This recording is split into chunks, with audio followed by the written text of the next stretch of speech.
चित्रपट पाहणे हा एक मनोरंजक, शैक्षणिक आणि सामाजिक अनुभव आहे.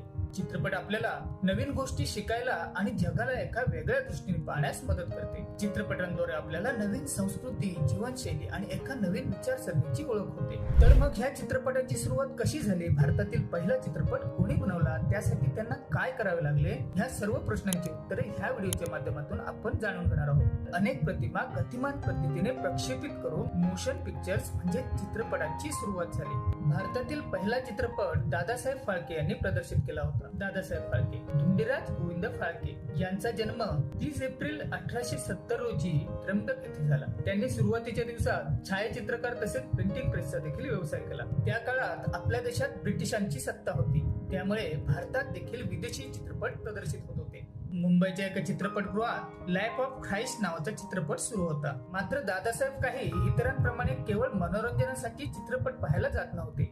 त्यांना दिसत होता तो भविष्य काळात भारतात विकसित होणारा चित्रपट व्यवसाय, आणि हेच ध्येय पुढे ठेवून त्याने चित्रपट बनवण्याकरता अध्ययन सुरू केले. चित्रपट बनवण्याच्या अध्ययनाकरता सुरुवातीला दादासाहेबांनी घरातील वस्तू विकून पैसा उभा केला. विदेशात जाऊन त्यांनी सर्व तांत्रिक बाबींचा परिपूर्ण अभ्यास केला. याकरता त्यांना बराच खर्च देखील झाला.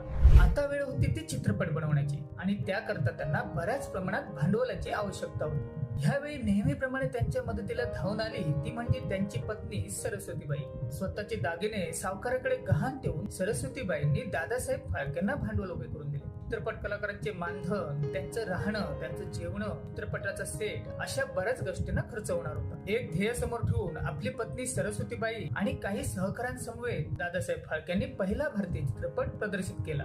ह्या चित्रपटाचे नाव होते राजा हरिश्चंद्र. भारतीय चित्रपट सृष्टीतील हा पहिला चित्रपट दादासाहेब फाळकेंनी 3 मे 1913 रोजी भारतात प्रदर्शित केला. हा चित्रपट म्हणजे 40 मिनिटे लांबीचा मुक्कपट होता. चित्रपटादरम्यान इंग्रजी, मराठी आणि हिंदी भाषेतील इंटरटायटल होते. संभाषण ऐकवण्यासाठीचे तंत्रज्ञान विकसित नसल्याने ह्या इंटरटायटल्समुळे प्रेक्षकांना कथानकाबाबत माहिती मिळत होती. भारताबरोबरच विदेशात देखील दादासाहेब फाळकेंचे चित्रपट प्रदर्शित होऊ लागले. तेथे त्यांच्या कामाचे बरेच कौतुक देखील झाले.